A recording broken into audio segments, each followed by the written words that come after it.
My name is Meredith Vance. I'm 19, and I had just been handed a full-ride scholarship letter to the state's top structural engineering program when my mother turned my graduation dinner into a public inventory of her daughter's market value.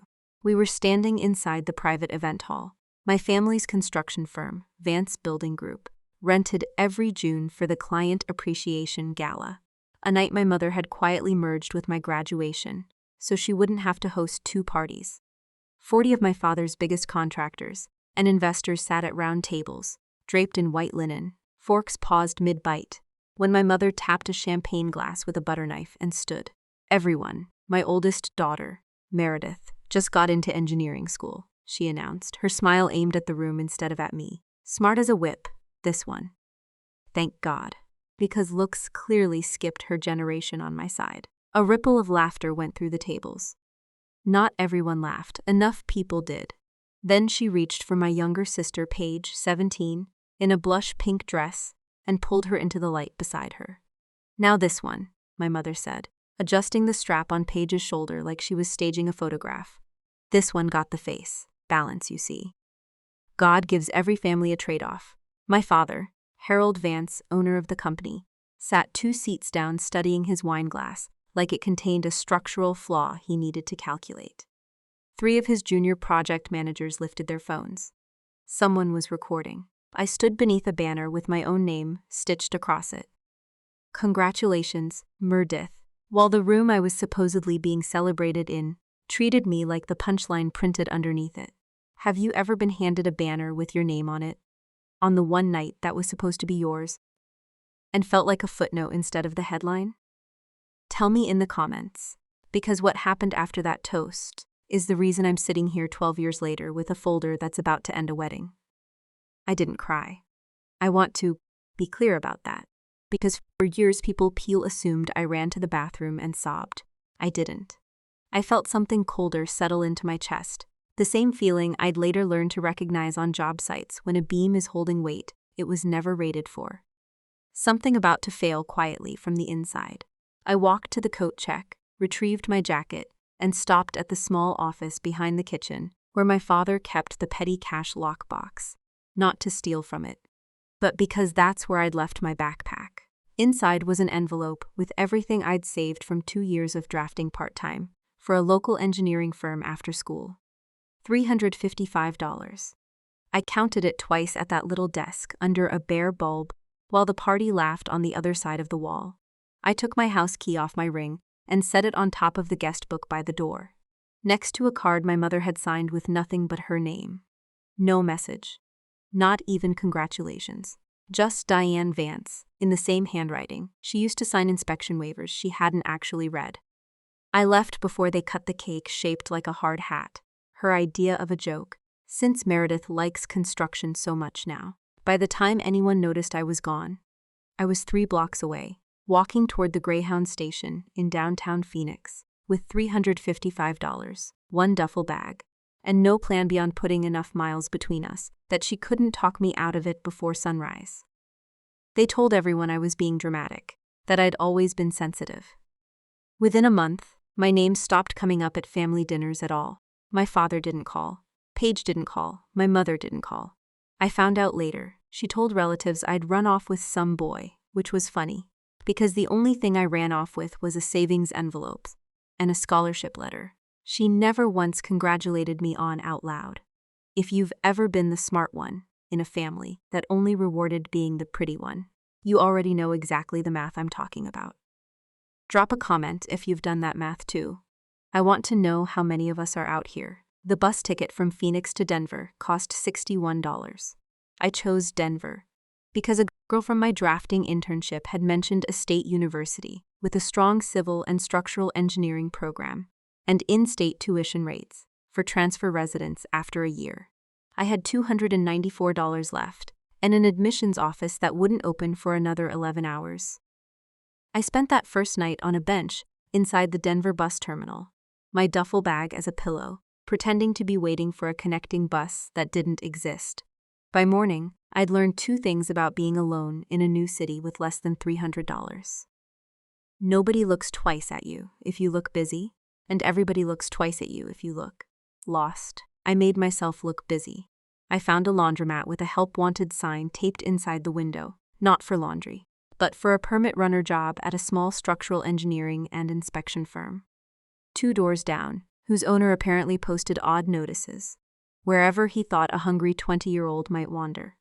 His name was Desmond Ruiz, a structural engineer who'd been doing residential and commercial inspections in the Denver metro area for almost 20 years.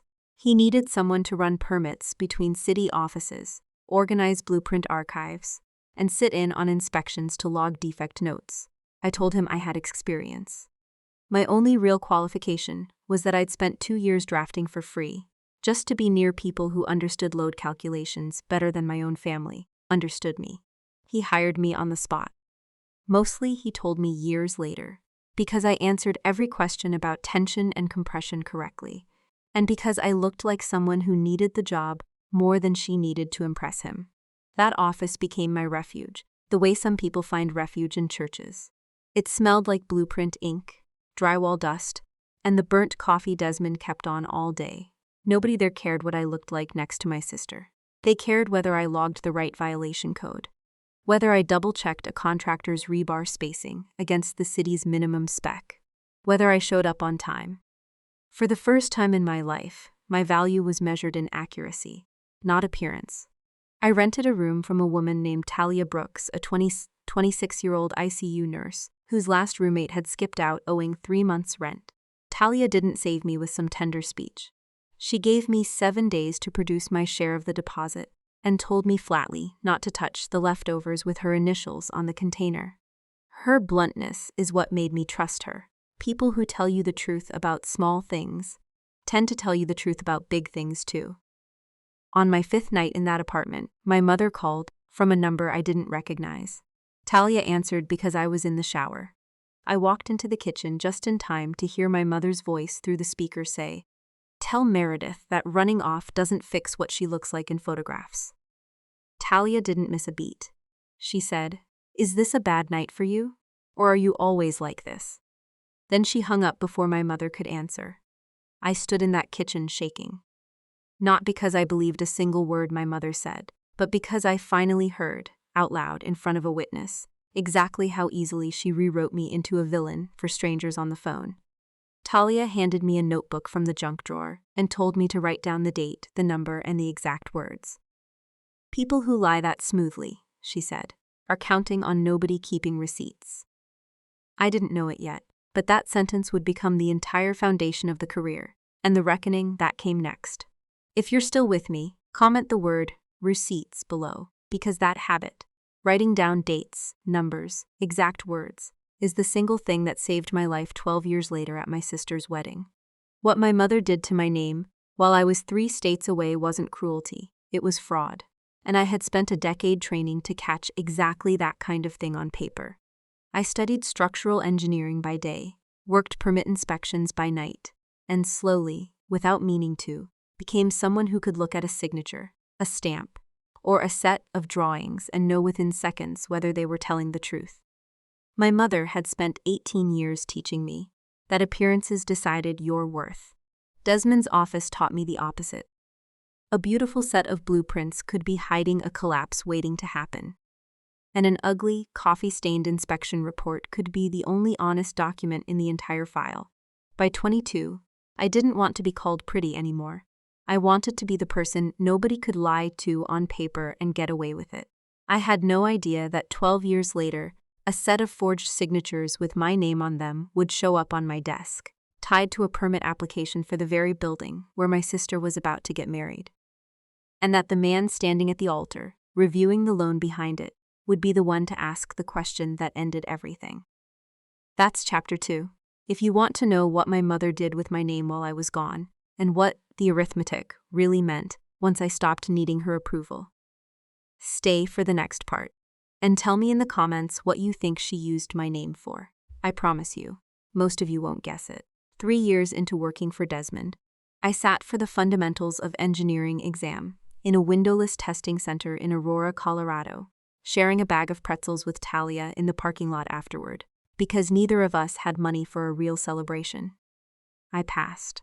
Desmond shook my hand like I'd earned something real, because I had. He started signing off on giving me my own inspection routes. Small residential additions first, then commercial tenant improvements, then, eventually, entire multifamily developments. I learned to read a building, the way some people read faces. A hairline crack above a doorframe told me about settling foundations. Before anyone else noticed, the door didn't close right anymore. A slightly uneven stair, riser, told me a contractor had rushed the framing inspection. I learned that the worst disasters never announced themselves. They hid inside paperwork that looked on the surface completely normal. A stamped drawing, a signed inspection card, an approved permit sitting quietly in a file cabinet until the day the building actually had to hold the weight. It promised to hold. My mother mailed 3 letters during those years. The first demanded an apology for embarrassing the family by leaving during the party. The second claimed my father had suffered a heart scare, which I later confirmed through my aunt had never happened. The third informed me that Paige had been accepted into a private design academy in Scottsdale, and that a daughter with any loyalty would help cover the tuition. I didn't respond to any of them. I'd learned by then that responding was its own kind of signature. Proof that you could still be reached, still be pulled back into the story. Someone else was writing about you. Have you ever noticed how some families only remember you exist the moment they need something from you? Comment still exists below if that line hit a little too close. Freedom didn't erase what 12 years of being called the ugly, smart one had carved into me, though. For a long time, I flinched at cameras. I skipped photos at my own graduation ceremony from the university because I couldn't stand the idea of my face being frozen in a frame. Someone else might critique later. Talia used to say, I walked into rooms like I was bracing for someone to grade me. She wasn't wrong. My mother had left Arizona, but her voice had somehow packed itself into my suitcase and followed me to Colorado. Desmond noticed something in me that I hadn't noticed in myself. A specific, obsessive talent for catching inconsistencies between what a stamped drawing claimed and what a building actually contained.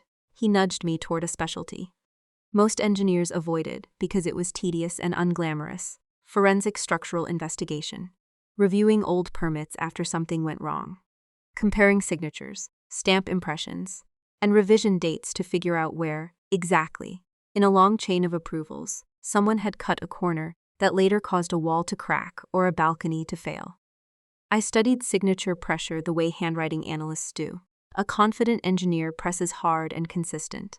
A forger presses unevenly, second-guessing the curve of a letter they've only seen in photographs of the real thing. I learned that stamp impressions carry a fingerprint of their own. The exact wear pattern on the rubber, the slight tilt from years of the same hand applying it the same way. A forged stamp almost always sits too straight, too fresh, too eager to prove it's real. By 25, I'd earned my full professional engineer license. The stamp, the number, the legal authority to certify that a structure was safe to build and safe to occupy.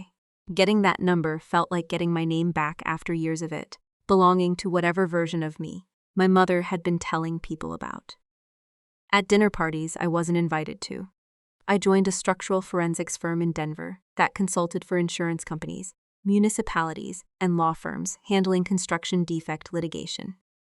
My job was simple in concept and brutal in practice. Find out who lied, and prove it with documents that couldn't be argued with.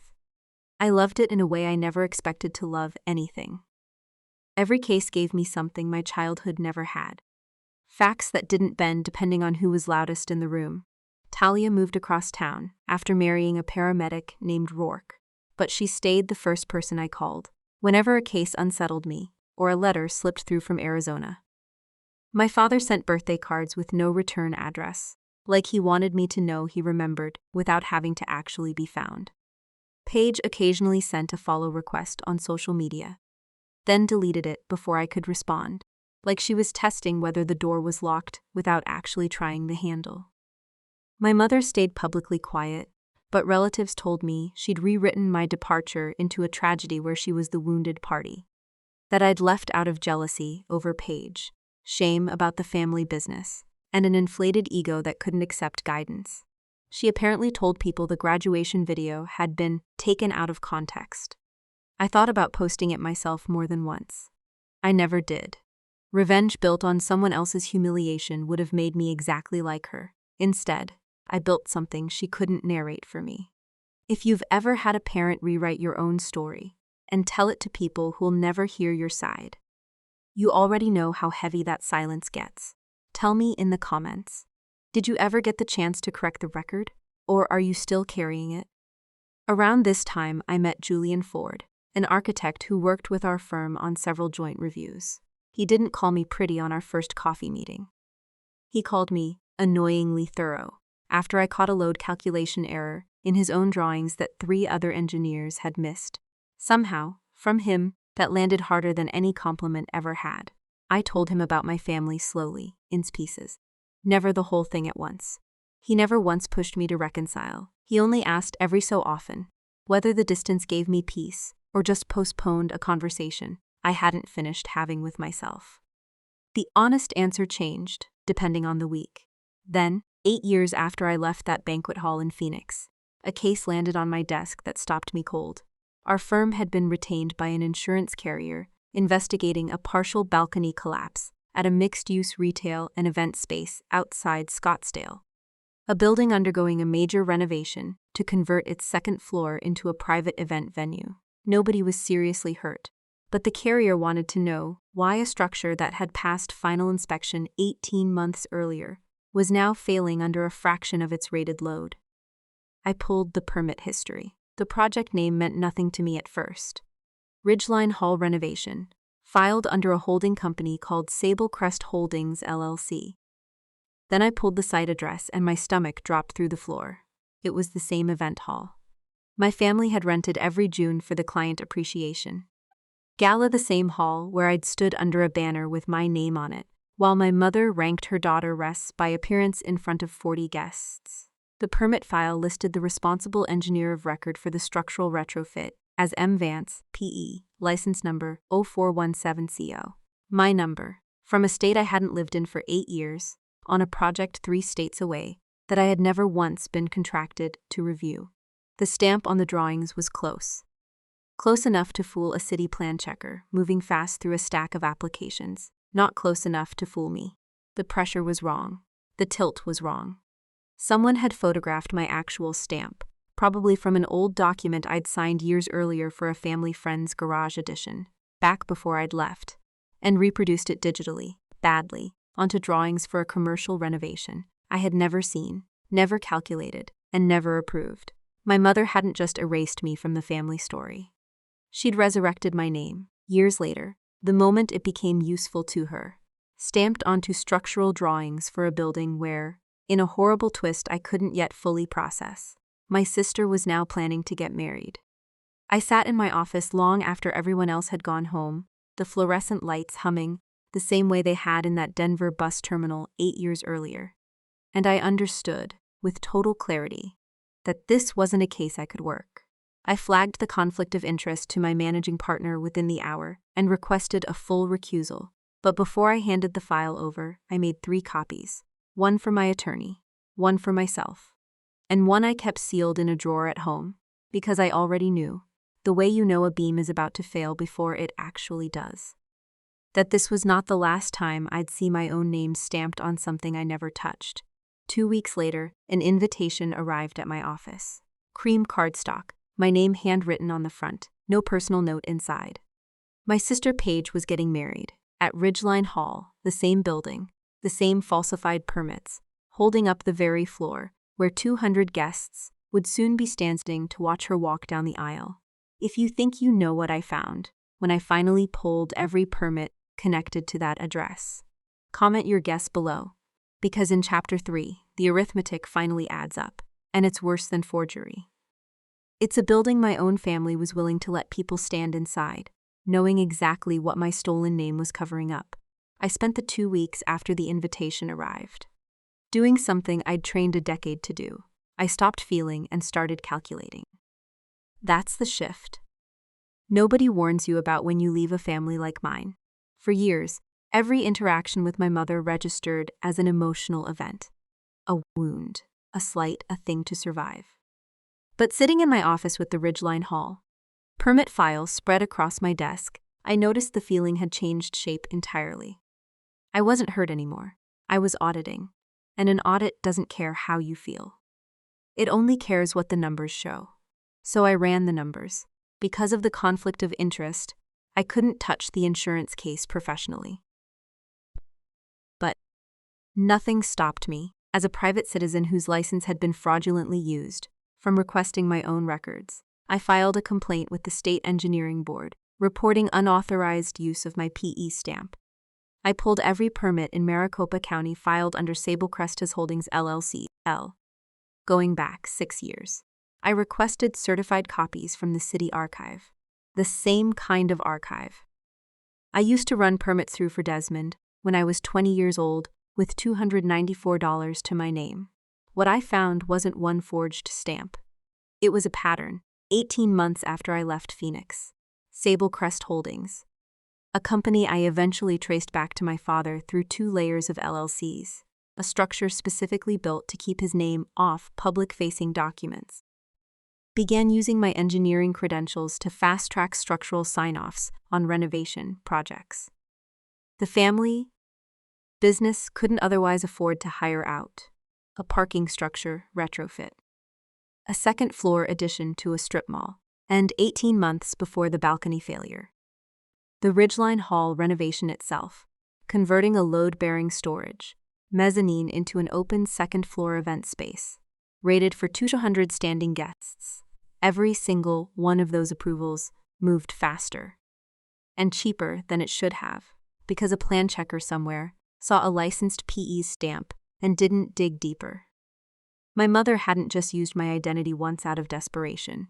She'd built a quiet, repeatable system out of it, using the daughter she'd humiliated in public as the invisible infrastructure holding up buildings. Her actual paying engineers wouldn't have approved. I want you to sit with that phrase for a second, because it's the one that finally broke something loose in me. Invisible infrastructure. Not a daughter, not family, a load-bearing element, nobody thanks, nobody credits, and nobody checks on until the day it's expected to hold weight. It was never designed to carry. If you've ever realized, your family didn't actually want you there. They wanted what you could hold up. Comment infrastructure below. I need to know how many of you have done this math too. I called Talia that night. She didn't say much at first, just let me talk, until I ran out of words, which took almost an hour. Then she asked the only question that mattered. Are you going to let your sister get married in a building, held up by your name and your mother's lies?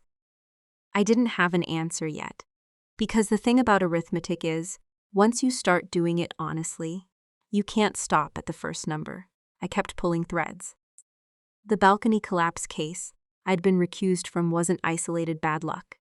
When I cross-referenced the structural drawings filed under my forged stamp against the actual load calculations, a legitimate engineer would have required. For that mezzanine conversion, the numbers didn't just fail to meet code. They failed by a wide, reckless margin. Whoever had actually done the retrofit work, and I suspected it, from certain patterns in the drafting style, it was a junior draftsman at my father's firm with no license at all, had converted a storage mezzanine rated for maybe 40 pounds per square foot of distributed load into an event space. Space expect to hold 200 people dancing, several hundred pounds of catering equipment, and a live band's worth of speaker rigging. My name was the only thing standing between that building and a city's inspector, who might have actually asked the right questions. I thought about the wedding invitation sitting on my kitchen counter. 200 guests, my sister in a gown, my mother, in the front row, glowing, telling everyone how proud she was. All of it happening on a floor that existed, structurally, because a stamp bearing my name and license number had lied to a government office on her behalf. That's when the last piece of arithmetic clicked into place, and it wasn't about forgery anymore. It was about what my mother actually valued. She hadn't called me the ugly smart daughter at my graduation because she believed it. She'd said it because managing my confidence, keeping me small, keeping me grateful for scraps of approval, kept me exactly where she needed me. Quiet, compliant, and eventually, useful. My entire childhood hadn't been a family failing to appreciate me. It had been a business, unconsciously or not, calibrating exactly how much value it could extract from a daughter. It had already decided not to invest in emotionally. I wasn't the failure in that family. I was the free labor they never had to pay, thank, or protect. Right up until the day my name became a liability sitting under 200 wedding guests. I drove to Desmond's office that weekend, even though I hadn't worked for him in years. He still kept a light on Saturdays for old habits. I laid the whole file on his desk. The original garage edition stamp my mother had likely photographed, the forged ridgeline drawings, the 6 years of unauthorized permits, the balcony failure report. He read through it twice, jaw tight, the way he used to look at a contractor's paperwork right before he failed an inspection on principle. "You know what this is," he said finally. "Not a question.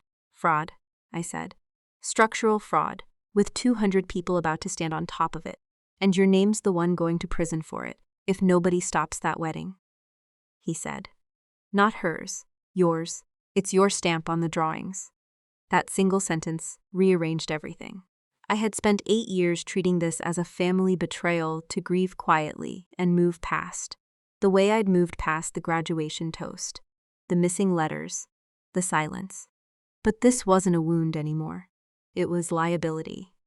If that mezzanine failed catastrophically instead of partially, if 200 wedding guests were standing on a floor rated for a quarter of their weight when it gave way, the state engineering board and possibly a criminal prosecutor would come looking for Vance PE license 0417CO. They would come looking for me.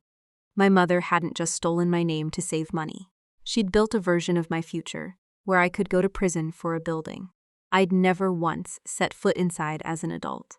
If you think that's the worst part, comment, "Wait for it," because it gets worse. I hadn't even found the financial trail yet. I spent the next 10 days pulling every financial document connected to Sable Crest Holdings that a public records request could touch, plus what my attorney could subpoena, once I formally reported the identity misuse to both the state board and the county fraud division. The renovation for Ridgeline Hall hadn't been paid for out of the family business's cash reserves, the way my mother told everyone at the gala planning meetings. It had been financed through a commercial line of credit. A line of credit that used my forged engineering approvals as part of the collateral package, because a professionally certified, code-compliant renovation qualified for a lower interest rate and a faster underwriting timeline than an unpermitted one would have. My identity hadn't just built the floor my sister would get married on. It had financed the wedding sitting on top of it. I sat with that number for a long time. The exact dollar figure, the interest savings, the neat little line item where my forged license had shaved license his months and thousands of dollars off my parents' renovation loan. My mother had turned my professional identity into a discount code, and she'd used it to build the very venue where she planned to publicly celebrate my sister as the daughter who did everything right. I stopped waiting to feel something bigger than what I already felt. I picked up the phone and called my attorney. "I'm not filing this quietly anymore," I told her. "I need to know what happens if I walk into that wedding with everything I have." She was quiet for a moment, and then she asked me the same question Talia had asked weeks earlier, the same question that had been sitting under all my calculations the entire time. "Are you doing this to stop a crime?" she asked, "or to finally make them see you?" I didn't answer right away, because for the first time in 12 years, I genuinely didn't know which one was true anymore. And I wasn't sure it mattered, as long as that floor never held 200 people, the way it was currently rated to fail. 3 weeks before the wedding, I told my attorney to prepare everything: the stamp comparisons, the permit history, the financing documents, the balcony failure report from a building 3 miles away, built by the same unlicensed hand, under the same stolen number. I was going to Paige's wedding. not as the daughter my mother could rank last at a party. As the engineer of record whose name was about to walk into that building and finally tell the truth about what was actually holding it up. If you've made it this far, you already know what's coming in. Chapter 4. The reveal, the confrontation, and the question my sister's fiancé asks that stops the entire ceremony cold. Comment below what you think he finds in that folder, because I promise, none of you are guessing the actual number. The morning of the wedding, I wore a charcoal blazer instead of a dress because I wasn't attending as a guest. I packed the folder into a leather portfolio case, the same kind I carried into deposition rooms, and drove the 3 miles from my hotel to Ridgeline Hall with my hands steady on the wheel for the first time in weeks. Julian offered to come with me. I told him no. I needed to walk into that building the same way I'd walked out of it 12 years earlier, alone, carrying only what I'd earned. The venue looked the way I remembered, except worse, because now I saw it as an engineer instead of a daughter. Fresh paint over the mezzanine railing. New pendant lighting bolted into a ceiling grid, never load tested for the fixtures. 200 white folding chairs, arranged across a second-floor event space that, according to the drawings in my portfolio, was rated for a fraction of the weight. Currently walking across it in heels, my mother spotted me near the registration table. Her face did the thing it always did, half a second of shock, quickly smoothed into her hostess smile. "Meredith," she said, loud enough for nearby relatives to hear, "you actually came." Then to them, our engineer finally remembered she has a family. A few people laughed the uncertain kind of laugh people give when they're not sure it's safe to. 12 years ago, that sound would have sent me back out the door. This time I held her gaze. "I remember exactly what kind of family I have," I said. "That's why I'm here."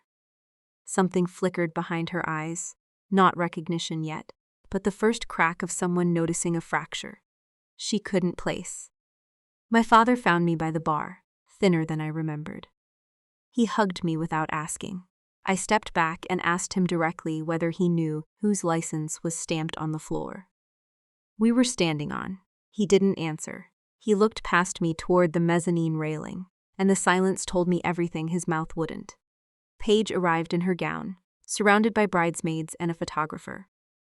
She pulled me into a stiff hug for the camera. "Let's not make today about old stuff," she whispered. "I'm not here for old stuff," I said. "I'm here because this floor is a liability, and I need to know if you actually know that." Her hand tightened on my arm for 1 second before she pulled away, smiling for the next photo, like nothing had happened. If you've ever watched someone smile through a warning, because acknowledging it would ruin their perfect day, comment "smile through it."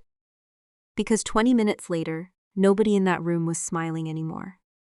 I found Paige's fiancé, Grant, near the library beside the ballroom, checking his phone with the tension of a man who'd just gotten bad news from someone whose job was to give good news. Grant worked in commercial real estate finance. He'd helped structure the very loan that financed this renovation, which meant he was one of the only people in that building who could actually understand what I was about to show him. "There's a problem with the final draw on this venue's loan," he said before I spoke. "The lender flagged the engineering certification this morning. The license number doesn't match active state records." "That's my license number," I said. And it was never mine to give. I opened the portfolio. I laid the original stamp from a garage edition I'd approved years earlier beside the Ridgeline Hall drawings. The wrong pressure, the wrong tilt. The details, only someone trained to catch forgery would notice. I showed him the balcony failure. Report from a building, 3 miles away, converted the same way, by the same hand, under the same stolen number. I showed him real load calculations for a mezzanine, rated to hold roughly a quarter of what was currently standing on it in wedding attire. Grant read through it twice, jaw tightening. "Does Paige know?" he asked. "Ask her," I said. "I filed the identity theft report 6 weeks ago. I've reported the unauthorized license use to the state board. The only thing I'm not sure anyone in this building knows is that 200 guests are currently standing on a floor. Nobody qualified ever actually approved. He didn't hesitate. He walked into the ballroom, found the coordinator, and asked her to evacuate the second floor immediately, citing a structural concern flagged by the lender's review. Guests exchanged confused looks as ushers quietly redirected everyone toward the ground floor lobby. My mother found me in the hallway as the room emptied, hostess smile gone. "What did you do?" she hissed. "I told the truth about a floor you built on a forged license," I said. "My license. If this had failed today, with 200 people on it, I'm the one who would have gone to prison. Not you, me." She grabbed for my portfolio, the way she'd grabbed for control of every room she'd ever stood in. I held it steady. "You always thought you were smarter than everyone," she snapped. "I used that so-called engineering nonsense," I said, "to stop a building from collapsing on your other daughter's wedding day. You used it to save money on a loan." My father spoke then, finishing a sentence instead of trailing off. "She's telling the truth, Diane." I signed off on using Meredith's old stamp file. I knew it wasn't right. I let it happen because the numbers worked and nobody checked. The admission landed like a structural failure of its own, slow, then sudden. My mother's face didn't crumple. It hardened, recalculating how to control the story instead of the truth. Paige arrived, still in her gown, mascara starting to streak. "Is it true?" she asked Grant. "Is the floor not safe?" "True enough that I evacuated it," Grant said.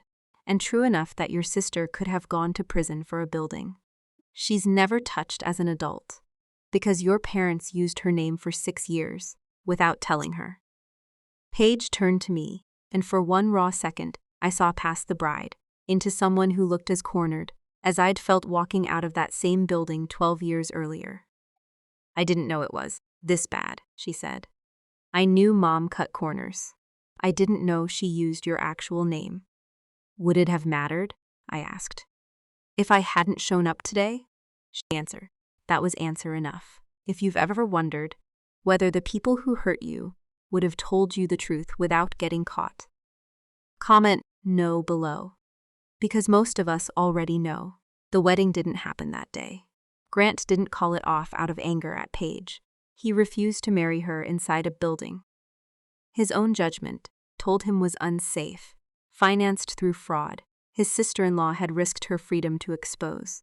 The ceremony was postponed indefinitely, while the venue underwent an actual licensed structural review.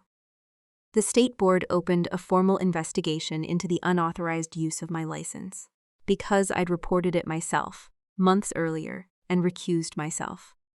The moment I recognized the address, my license stayed protected. My father's role in authorizing fraudulent financing became a matter for the county fraud division, alongside 6 years of falsified permits.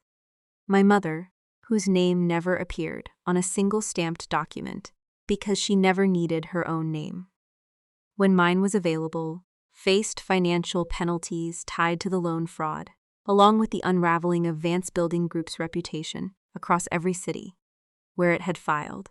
The company didn't survive the year. The sign came down that winter from the same showroom where I'd once stood under a banner bearing my name, while my mother ranked her daughters out loud. Paige and I didn't reconcile immediately. It took 2 years, several honest conversations, and her willingness to tell investigators the truth about what she'd known, before I trusted her again. She told me that being the pretty one never felt like winning.